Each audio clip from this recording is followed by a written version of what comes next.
Welcome to the worst sports channel on YouTube, Hot Garbage Sports, with me, Coach Ryan D. Big night in the NHL. Playoff scenario starting to look extremely clear. We're going to break down a few of the games. We'll walk you through, let's say, the Caps, the Isles, the Penguins, the Knights, the Panthers, the Jackets. Let's talk about Tortorella. We'll talk about Tom Wilson because we can't stop talking about Tom Wilson. We'll get into Connor McDavid. We're going to talk about the Canes. We're going to break down the Leafs and the Habs because we always have to break down the Leafs and the Habs. Lots to talk about there. And then finally, we'll talk about my favorite hometown team, the Jets. So stick with me. Coach has got you. We're rocking the Hockey Manitoba gear today.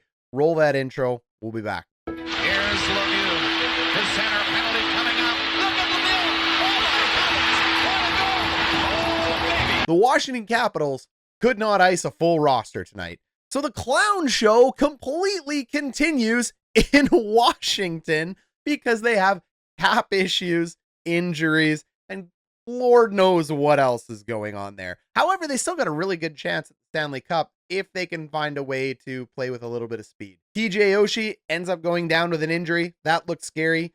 Oshie, I feel so bad because his dad passed away and it gets overshadowed by all the Tom Wilson crap. Oshie went out, had a hat trick a couple games ago. TJ is now hurt. Let's hope he's back and okay. He's one of the few classy guys playing on the Capitals right now. Tom Wilson, knee-on-knee hit. Was it clean? Was it dirty? I don't know. I'll go ahead. I'll show you the clip really quick.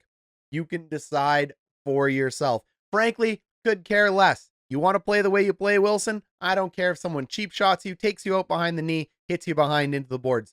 Doesn't matter anymore. You don't care about other players' careers? We don't care about you. I don't think they should care about you either. No honor amongst the dirty. So here we go. Here's the Wilson knee on knee. Tom would come back. He would be fine. I told everybody, you can't do anything against this guy. He's a gorilla. Even when you hurt him, he ends up coming back.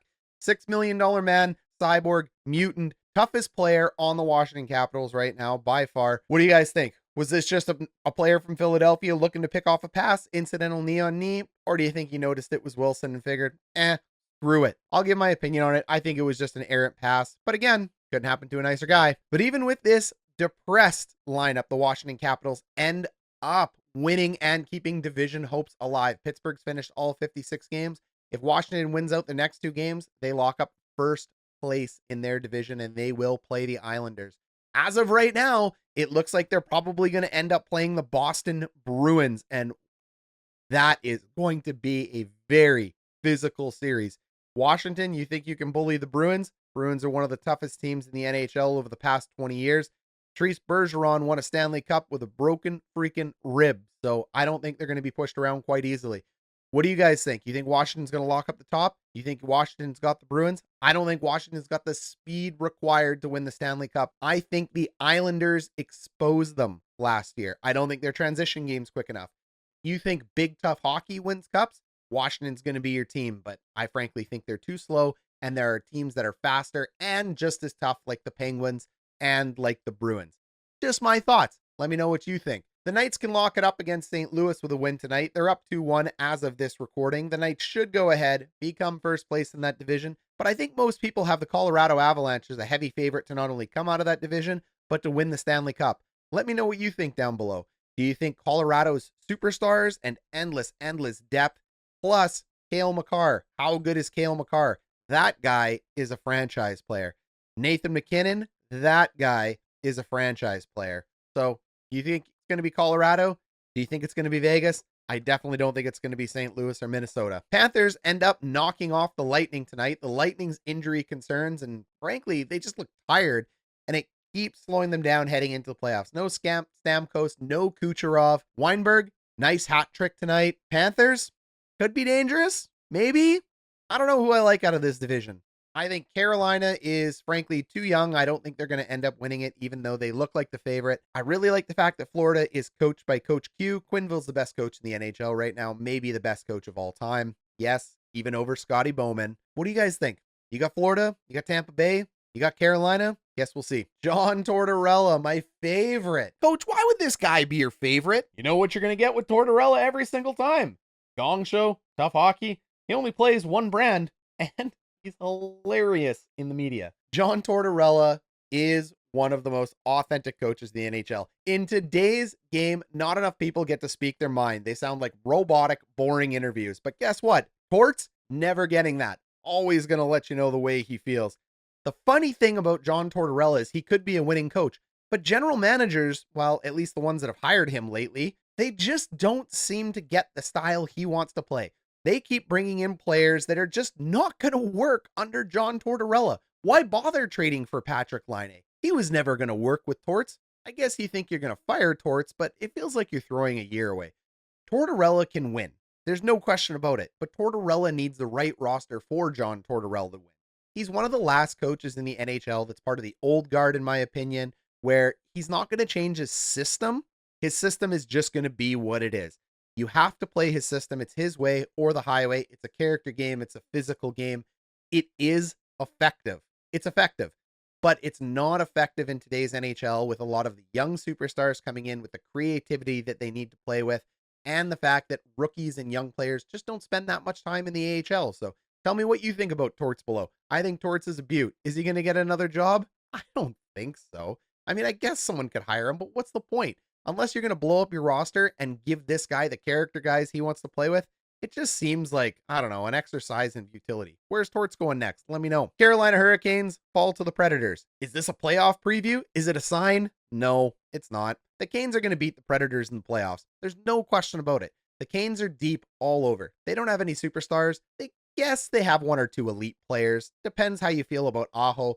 But they don't have any weak links. They play one of the best systems in the NHL. They're one of the best coached teams in the NHL next to the Montreal Canadiens. I love the Habs system. They overperform every night considering the roster. Canes, the only reason I don't think they end up winning the Stanley Cup this year, they remind me a lot of the Blackhawks in 2010 when they lost to the San Jose Sharks.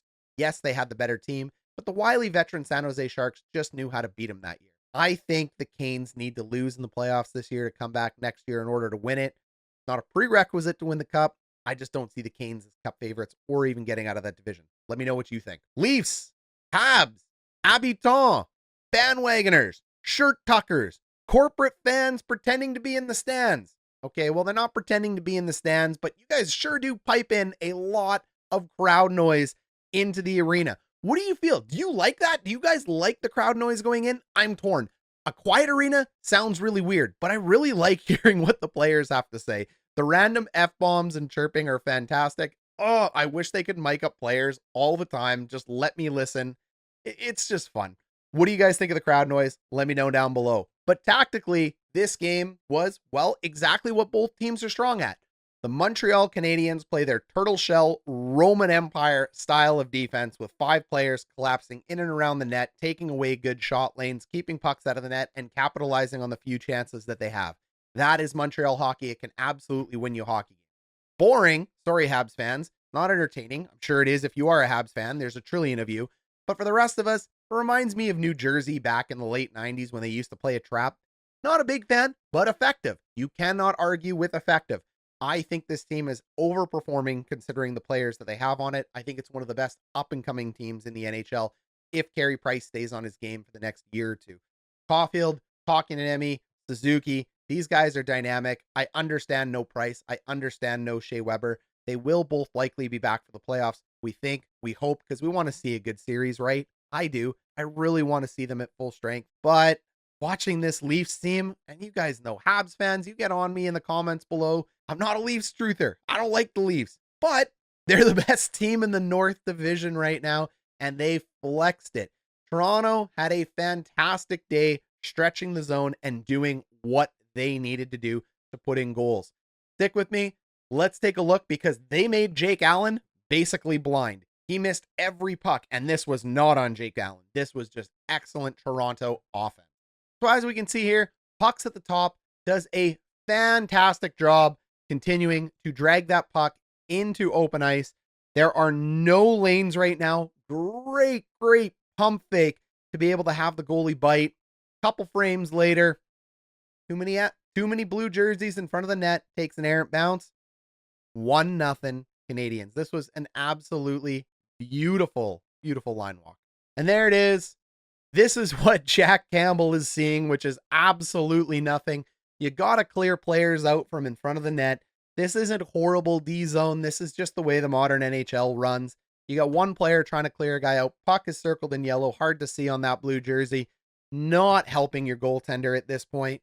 What should you do in this instant? Well, you either need to be in the shot lane to block it, or you need to clear those guys out. Unfortunately, the two Toronto defensemen are too deep in. They're not clearing guys out. And because of the amazing pump fake by Kulak, he ends up getting two Leaf players to bite. Puck goes in the net. Great shot. There's really not much you can do to defend this. This is just a good goal. Okay, goal number 2. Jake Muzzin makes a pinch. Defenseman, if you're going to pinch, you have to be 100% certain you're going to get the puck. You do not pinch on a 50-50 puck. This was a 50-50 puck. Not an ideal pinch, but you have to make a decision at a defenseman. I get it. The game moves fast.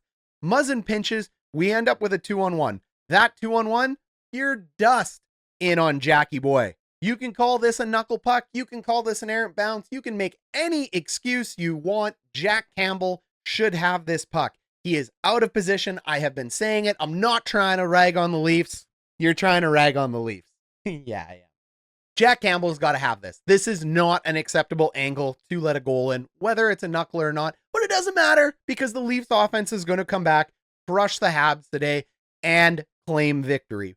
But this is scaring me going into the playoffs. There are not many things that scare me about the Leafs going into the playoffs. If I was a Leafs fan, this would make me feel pretty nervous. I don't care where this knuckles, where it goes. Plays like this and out of position goaltenders like this can cost you the playoffs. So knuckler goes in 2-0.